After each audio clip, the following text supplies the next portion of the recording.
करीना कपूर, शाहिद कपूर, सैफ अली खान, 3 दिल, 3 रास्ते और एक अधूरी मोहब्बत। फिल्मों में आपने कई लव ट्रायंगल देखे होंगे, लेकिन आज जो कहानी आप सुनने वाले हैं वो किसी स्क्रिप्ट का हिस्सा नहीं है। ये कहानी है एक लड़की की जो खुलेआम प्यार करती थी, एक लड़के की जिसने खुद को पूरी तरह बदल लिया, और एक आदमी की जो पहले बहुत कुछ खो चुका था।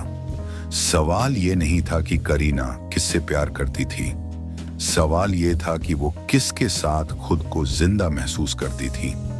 साल था 2004। फिल्म फिदा की शूटिंग। करीना कपूर, कपूर खानदान की बेटी, बॉलीवुड की टॉप हीरोइन, और सामने थे शांत, शर्मीले, नए नवेले शाहिद कपूर। फिल्म भले ही फ्लॉप हो गई, लेकिन सेट पर दिल जीत लिया गया। खास बात यह थी कि इस रिश्ते की पहल करीना ने की।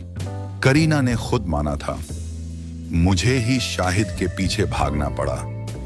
उस दौर में करीना को शाहिद में वो सादगी दिखी जो बॉलीवुड में कम मिलती है। जहां बाकी सितारे अपने अफेयर छुपाते थे, वहीं करीना ने डंके की चोट पर कहा, हाँ, शाहिद मेरे बॉयफ्रेंड हैं। Coffee with Karan, award shows, हर जगह साथ। शाहिद बोले थे, मैं एक दिन भी करीना के बिना सोच नहीं सकता। करीना ने शाहिद के लिए अपनी आदतें बदली, नॉन वेज छोड़ दिया, पूरी तरह वेजिटेरियन बन गई। लेकिन यहीं से एक अनदेखा तनाव भी शुरू हुआ। करीना आजाद सोच, शाहिद अनुशासित जीवन। प्यार था पर सोच अलग थी। इंडस्ट्री के लोग कहते हैं इस रिश्ते में एक पावर इंबैलेंस था। करीना स्टारडम के शिखर पर, शाहिद खुद को साबित करने की लड़ाई में। शाहिद का लाइफस्टाइल काफी स्ट्रिक्ट था, खान पान, आदतें, सर्कल। करीना ने सब अपनाया, लेकिन अंदर ही अंदर खुद को खोने लगी। सालों बाद करीना ने बस एक लाइन कही, I don't like being told what to do. साल 2006 जब वी मेट की शूटिंग शुरू, पर्दे पर गीत और आदित्य असल जिंदगी में करीना और शाहिद। लेकिन शूटिंग बढ़ती गई और रिश्ते में दूरी भी। क्रू मेंबर्स के मुताबिक कई बार ऑन स्क्रीन बहस, ऑफ स्क्रीन झगड़े बन गई। आखिरी शूटिंग के दिन दोनों अलग अलग गाड़ियों से आए, शूट किया और बिना बात किए चले गए। वो तस्वीरें आज भी इंटरनेट पर हैं। सैफ अली खान इस कहानी में अचानक नहीं आए। सैफ का अतीत खुद एक टूटी हुई कहानी था। अमृता सिंह, 21 साल के सैफ ने 12 साल बड़ी अमृता से पूरा परिवार खिलाफ था।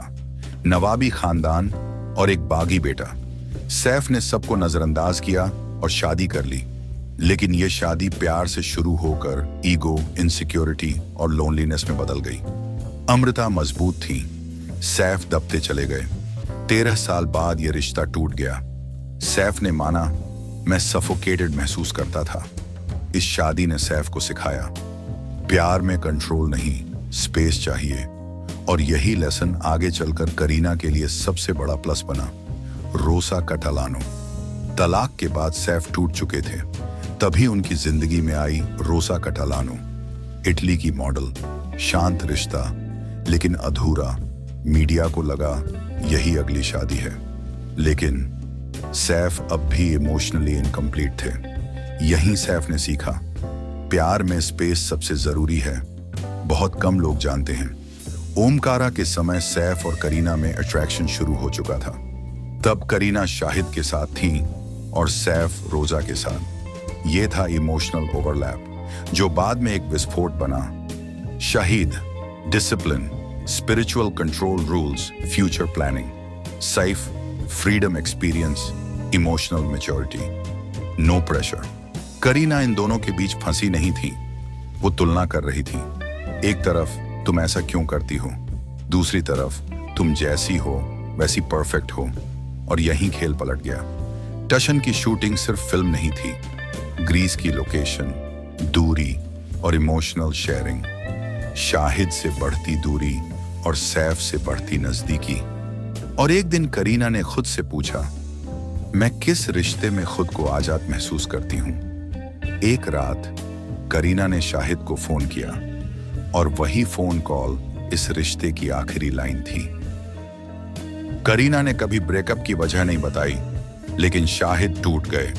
उन्होंने कहा, अगर मैं कहूं कि दर्द नहीं हुआ तो झूठ होगा। विडंबना देखिए, जिस फिल्म में रिश्ता टूटा, जब वी मेट वही सुपरहिट हो गई। आज तीनों खुश हैं, लेकिन सवाल आज भी जिंदा है। अगर शाहिद थोड़ा कम कंट्रोलिंग होते, अगर करीना थोड़ा और रुकती, तो क्या कहानी बदल जाती?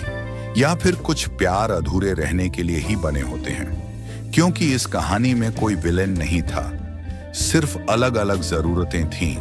इस कहानी में कोई गलत नहीं था, कोई सही भी नहीं, बस तीन दिल थे और तीन अलग अलग जरूरतें। किसी को चाहिए था साथ और समझ, किसी को चाहिए थी आजादी और उड़ान, और किसी को चाहिए था दूसरा मौका, खुद को बेहतर इंसान बनाने का।